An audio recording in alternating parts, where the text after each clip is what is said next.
当に何やってんだろう。今世界中で何千何億の人が踏み潰されてる最中に私たち。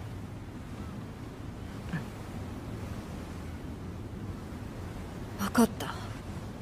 あんたがいい人だから私みたいな敵にも話しかけてたんでしょう。エレンとの対話を諦めないのと同じ理由。いつ目を覚ますかわからない化け物の相手をすることも争いを避けるためでしょう。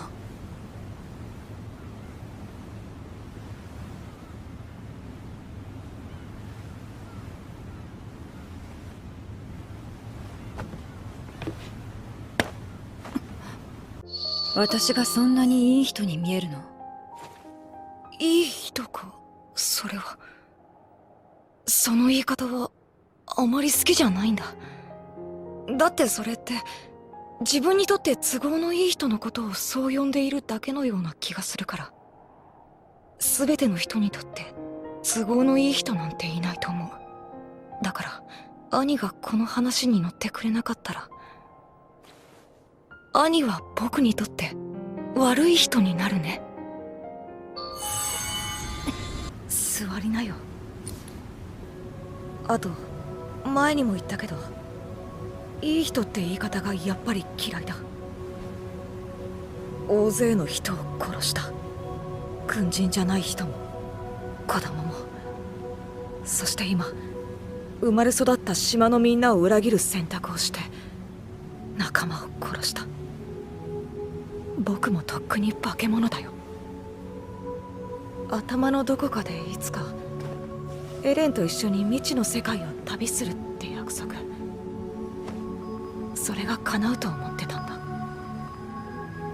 未知の世界はそんなにいいものじゃなかったでしょ。うん、僕らが夢見た世界とは違ったよ。でも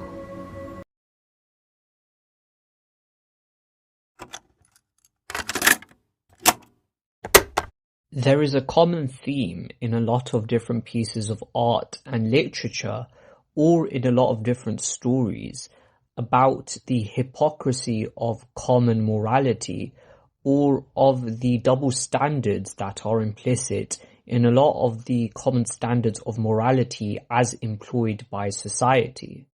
Of course, this is not necessarily to deny morality or to deny basic social custom and etiquette, but there is an element of truth here. Oftentimes, empathy or kindness is weaponized, or it is misused or misrepresented. Oftentimes, we are quick to judge people based on whether they are a good person or not, whatever that is supposed to mean. He or she is a good person. We are good people. Deep down, we are the really good ones. We are the reasonable people, the respectable people, the considerate people. Not like those people over there or not like that person. I'm actually a really good person, but people don't see that. What that really should be read as is, I want others to see my empathy for them. Yet within this is implicit a great contradiction or a great hypocrisy. That is that it is rather performative. Deep down, we want people to see our supposed goodness or to ignore our supposed flaws or weaknesses merely for our restraint, or rather our lack of ability to inflict harm on someone. Or in other words, we do good actions or we do good things expecting a reward from someone, expecting that those actions will be reciprocated, expecting that those actions will give us something we want. Never forget what we have done or the things we may have done which we are all ashamed of, things which we will take with ourselves to the grave. Of course, one understands naturally the pitfalls of performativeness or of empty platitudes without any sincere belief. This theme, or these themes rather, have been explored in different pieces of literature, like I have often cited from Attack on Titan. There is also other pieces of art. For example, if you want to take something that's more mainstream coded, there is this interesting passage, or interesting quote rather, from the show Stranger Things, where basically they discuss how a lot of the common societal standards are essentially, to say a word that may be inappropriate, bullshit. Essentially that the societal standards of morality, of what one is supposed to do in many cases, seem rather artificial on the surface, not seeking anything more meaningful, but rather simply for material gain, or, simply for some short-term pleasure. And really, they do not give rise to anything which is meaningful in any sense. Another example that I can think of, which I watched recently, was a series of unfortunate events. And there is a kind of scene there from Count Olaf where he basically, rants on and on about the hypocrisy of the different peoples involved, and he laments the hypocrisy of the VFD. That's essentially this kind of secret society that he was a part of before he broke away from it. He laments their hypocrisy in that, they claim to be these kinds of goody two-shoes, but their actions aren't as noble as what they make out their intentions to be. So, as you can understand, this is something that comes up in a lot of different pieces of literature, in a lot of different pieces of art, and in different stories. But nevertheless, within all of these, there is an important point regarding the hypocrisy of the moral standards that are often set, or the standards of what constitutes a good person, quote unquote. Whether it be based on the ability to conform to social standards, or merely not inflicting pain on others, or serving some kind of purpose or utility, or as a tool to another person, does this act as a source of virtue? No, not particularly so. Never mind that in many cases we act in our own self-interest. We often expect reciprocation from our benefactors, or from those who benefit from our actions, for our supposed kind acts, which in many cases becomes a signal for our supposed virtue. Beneath the mask lies our resentment and our angst, yet we hide behind the comforting illusion of our goodness. We keep ourselves within the social confines of acceptable etiquette and behavior, how we are meant to act, how we are meant to interact. In modern societies, this artificiality is often met with feelings of stark alienation and dispossession, of the soul not being in sync with the outer material reality of life. Artificial, fake, like putting on a performance for who knows whose pleasure exactly, as nobody seems to be happy or entirely fulfilled in our contemporary society. Perhaps thinking in terms of morality, or at least how it is typically understood, is the problem. For example, there is an interesting kind of idea that the famous poet of the East, Dr. Muhammad Iqbal, discusses regarding the fact that for far too long we have been kept in the paradigm of virtue and vice, rather than that of good and evil. This is something that Khurram Ilahi Zahir, discusses in his work.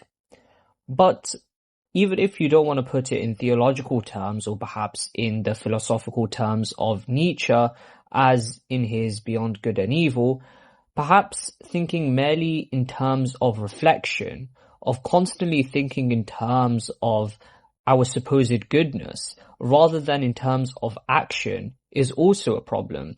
We are constantly binding ourselves to these supposed moral standards, never mind if they are actually moral or correct or not, but we forsake for their own sake then the action that we so desperately should undertake. Oftentimes in the name of socially acceptable behavior, or what is correct according to certain societal standards, we often prevent ourselves, or we often bind ourselves to these standards, which prevents us from bringing about genuine real-world change, or from doing those things which may be necessary in the moment for the society, whether on an individual level or on a collective level. We are alienated not merely from ourselves, but also, as I have discussed in the past on a more spiritual level, from fulfilling our role as representatives of the divine, as the locus for the manifestation of the divine attributes. This, of course, is touching upon a more theological and metaphysical belief which I have discussed in the past. You know, the Quran discusses man as the divine vicegerent, the divine representative on earth. This is mentioned in the Quran in the story of the creation of Adam, peace be upon him. We are thus alienated from fully realizing ourselves. And I have discussed that even if you don't agree with the Quranic narrative, or even if you are a non-Muslim or an atheist, you can understand this as being a symbol for the divine being a standard of perfection towards which the human should strive himself strive to attain, that he or she should attempt to manifest, or let's say through his actions, reach further stages of completion until he has perfected his attributes, this kind of imperfect image or reflection of the divine. And so you can understand this, even if you don't agree with the Islamic narrative, in a metaphorical sense as a kind of standard of perfection towards which humans should strive to attain. If you don't understand it like that, or if you're a religious person, of course, if you're a Muslim, you can understand it in, the more Islamic terminology or in the technical sense as well. But nevertheless, whatever one thinks, you can understand that we are often prevented from reaching the completion of our attributes through our acts. Thus, we are prevented from realizing the full potential of what we are capable of, or the fullest extent of what it means to be a just and fair society, by binding ourselves to these false standards of morality. We thus risk becoming complicit, passive, moral actors, instead of active agents striving for reform, not only of ourselves but of all those around us. Common terminology such as the common or public good, the will of the people, legitimacy, authority, and mandate to rule are thus manipulated, supposed empathy or kindness being weaponized to ensure the subversion of the actual collective moral good. This is often signified in the whole nice guy versus red pill alpha male divide, and that's a bit of a funny one, not only because it goes into the kind of culture war slop that is often sold to people, but really and truly it's just two sides of the same coin. The nice guy expects his behavior will give him all the things that he wants, which he resents the popular guy at school perhaps for having had.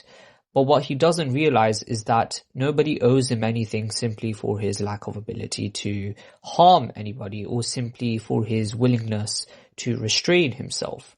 At the same time, the alpha male red pill guy on the other side of the spectrum will resent women or resent certain people for behaving in a certain way.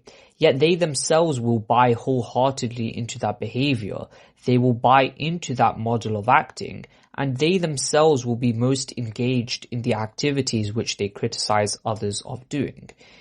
In other words, they have both bought into the same standard. They just disagree on the method that they should take. What many a times goes amiss on people, such as in the case that I've just given, is it is perhaps not the case that we should just blindly accept the standards that society or any other person has told us to follow, but rather perhaps it is necessary to fundamentally reject these standards, to revise them, and to seek out new ones a whole. In any case, why should we, or anyone for that matter, be interested in being moral or acceptable, not at least how those often want to be conceived? Why be blindly ritualistic without understanding or appreciating the deeper spirit of what it is we are exactly doing? We are not merely cogs in a machine, nor a puppet on a string. We are human beings, organic entities with agency, endowed with rational faculties, endowed with the ability to have powerful emotions and feelings, to feel incredibly strongly about someone or something, capable of bringing about change in the world. a being bound by destiny to great feats. Yet why then shackle himself or herself to these supposed etiquettes that do nothing but keep us bound in these false chains that we imprison ourselves in?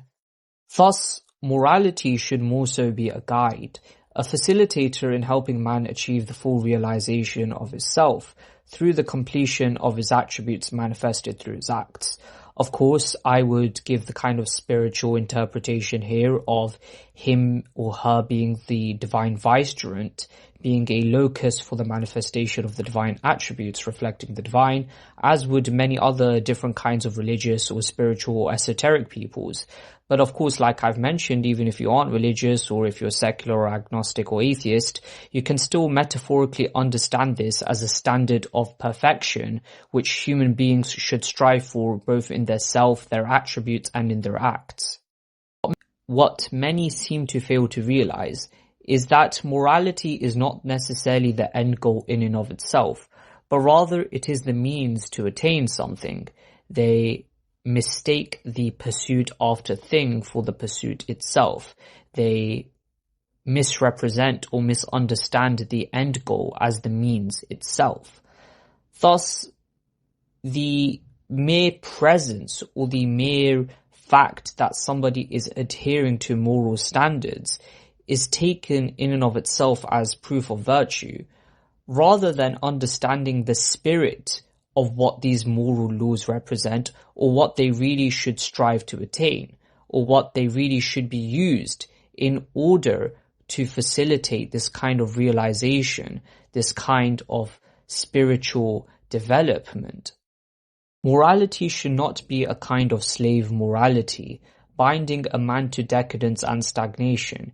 It should not condemn man to not fully realizing himself, and thus by neglecting the role of divine vicegerent.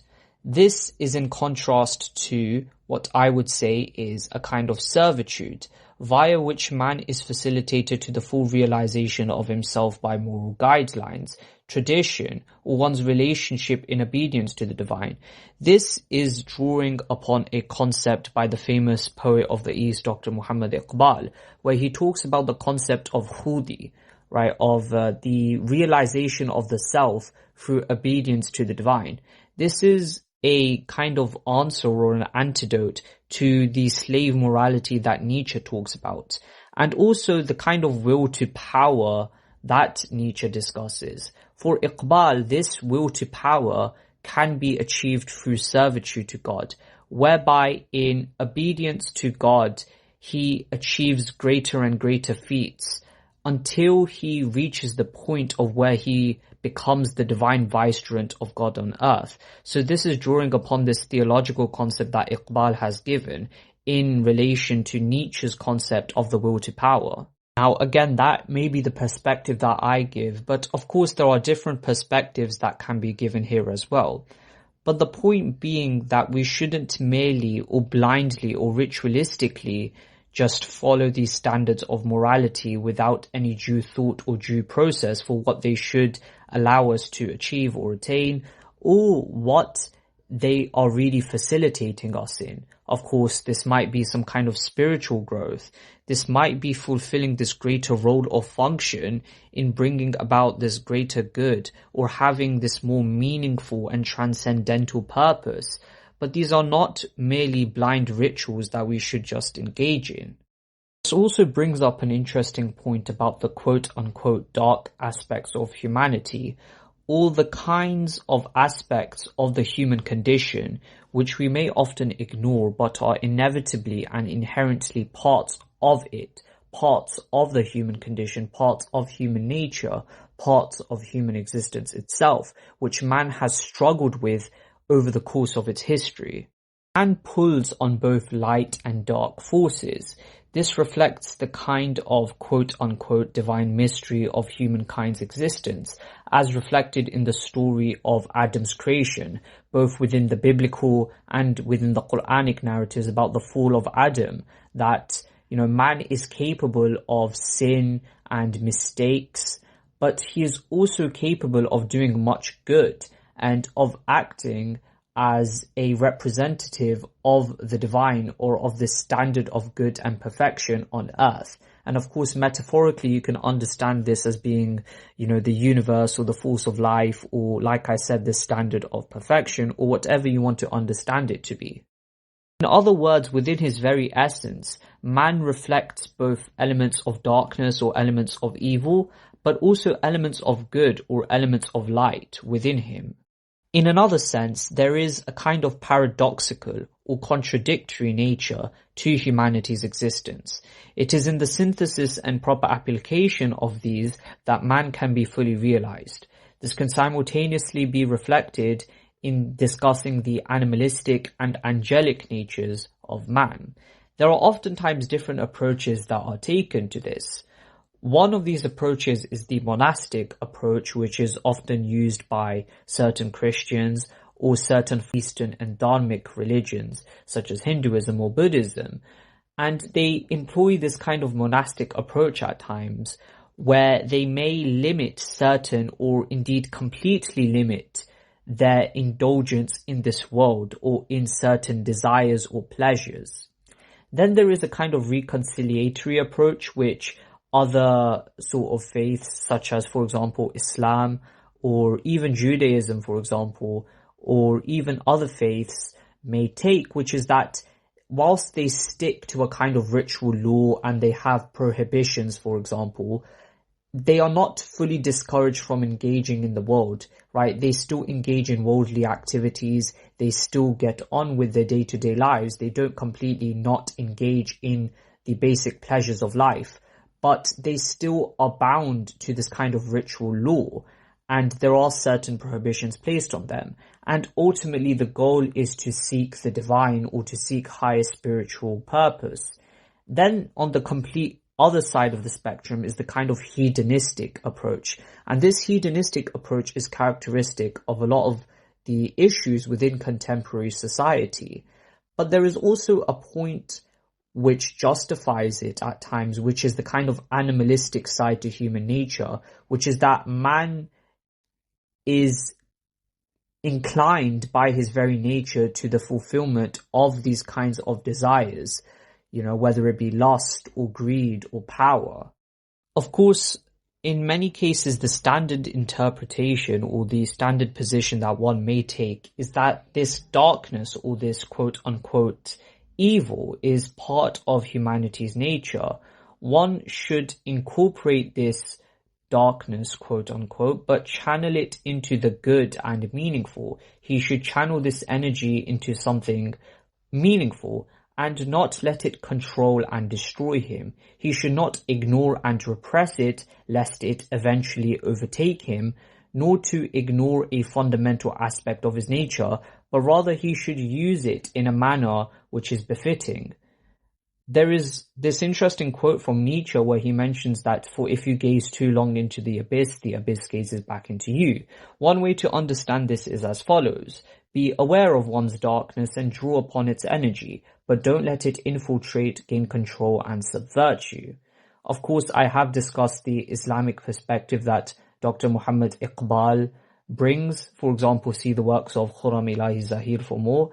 It isn't a merely monastic tradition insofar as Islam does not call upon its followers to disengage from the world, as does other faith traditions. For example, Judaism as well doesn't necessarily tell its followers to disengage from the world entirely. But rather what it does call for is not the repression of one's desires, but channeling it through a moral and legal framework. You can see this, for example, in the institutions of jihad, which simultaneously have socio-political connotations in a state of war, but also in the state of peace, where the jihad is with oneself. The struggle is with one's desires. It's a spiritual battle that is fought with oneself, with the things that one wants to do. And rather than repress them, man is told to channel them in moral ways, or channel them in ways which are meaningful. And similarly, you can see this in things such as marriage, the nikah contract in Islam. That's why the institution of marriage, there's an emphasis on it. It's about channeling lust in a meaningful manner. There are, of course, monastic practices within the Islamic faith, for example, in the form of fasting or in the form of i'tikaf, which is done usually in the last 10 days of Ramadan, and it's a kind of isolation or seclusion from the world in the mosque for 10 days. Ultimately, though, Islam hasn't instituted a monastic lifestyle for its adherents. It encourages its followers to engage with the world whilst reminding them to retain their focus on the ultimate objective, which is seeking the divine. Of course, there are other perspectives here as well. For example, the Christian perspective typically was a quite monastic one, in that it was quite otherworldly in its asceticism. However, there is an interesting parallel with certain later Protestant sects such as Calvinism. Famously, Max Weber suggested the kind of Protestant spirit and the spirit of capitalism, which combined a kind of this worldly asceticism with the kind of work ethic and teachings of this kind of doubt, this kind of salvation panic that led Protestants, and specifically those who followed Calvin, according to Weber, to engage in their worldly work, to engage in their occupation, in their businesses. And this led to the kind of capitalist Protestant work ethic that you saw within many Western countries that led to the development of capitalism. And this is something that Max Weber talks about in the context of certain Protestant sects like Calvinism, but it's interesting to note the parallel between this worldly asceticism of certain later Protestant sects and the kind of otherworldly asceticism that was prevalent in a lot of the earlier strands of Christianity. For example, Christ himself is this kind of ascetic figure where he sort of abandons many of the basic desires of the world. And it's interesting because in the Islamic faith, in the Islamic tradition, he is typically considered to be, Jesus embodies within himself the kind of ascetic tradition. He embodies within himself these principles. There is also this embodiment of otherworldly asceticism within many of the Dharmic or Eastern faiths. For example, the idea of suffering, and this is something within Buddhism as well, that this idea that life is suffering, and by detaching oneself from the desires of the world, and by detaching oneself from caring too much needlessly about the world, can one truly break this cycle, so to speak. And this is something which is quite prevalent in these different Eastern faiths, like I've mentioned regarding Buddhism. The ultimate consideration, thus, should not be for a kind of blind ritualism, but for the spirit of the law, the enlightenment of humanity to a higher cognizance of reality of existence. Of course, I would posit that this includes the divine, of higher spiritual realities, but whatever your perspective is, whether you're secular or not, or whether you're religious or not, one can understand this as seeking higher purpose, as seeking these higher meaningful aims, and not merely engaging in these behaviors for their own sake. There is an interesting verse of the Quran in chapter 17 verse 19 which I think sums this up, that but whoever desires the hereafter and strives for it accordingly and is a true believer, it is they whose striving will be appreciated. In other words, it's not necessarily just about blindly doing certain acts, but it's about the sincerity of intention behind them. Yet this sincerity of intention is often lost upon many within modern society. And the trouble with modernity is we are so prone to thinking about things in such mechanistic terms that we fail to grasp the deeper spirituality behind the actions which we should be doing. Thus, man, instead of realizing his attributes to their fullest extent, instead of being quote-unquote a reflection of the divine, or like I have said, a kind of standard of perfection, he is stunted in the mundane, alienating conditions of a stagnant contemporary society. Of course, this isn't to attack modernity as a whole. This isn't to say that everything about modernity is bad, but there are some issues which are caused by the popular modes of thinking, especially within our contemporary society, that is leading to these feelings of a human existence, which fundamentally is fake and artificial, where nothing feels real anymore. We thus reach a stage of society, one of a late modern or postmodern kind, an age of the last men, where we see man succumbing to nihilism, to empty hedonism, and to empty materialistic pursuits, those who have no sense of honor or glory, those without transcendental purpose. It is almost as if it is unfortunately a kind of end of history moment, where people slip through the cracks, who stray adrift, without any sense of meaning of it all. They know nothing of the inherent honor and value of humankind, his place in the grand tapestry of existence, being interwoven into the very fabric of the cosmos itself. That is, not unless we bear the burden and take on the mantle of civilization once more. That is, not unless we bear the burden and accept that our common standards of morality are not serving us. And if we want a healthier society, a healthier civilization, if we want to live in a society which does not feel fake and artificial and meaningless, then we must break out of the chains of blind ritualism, of blind conformity to these supposed moral standards, and seek that which is more meaningful, more purposeful.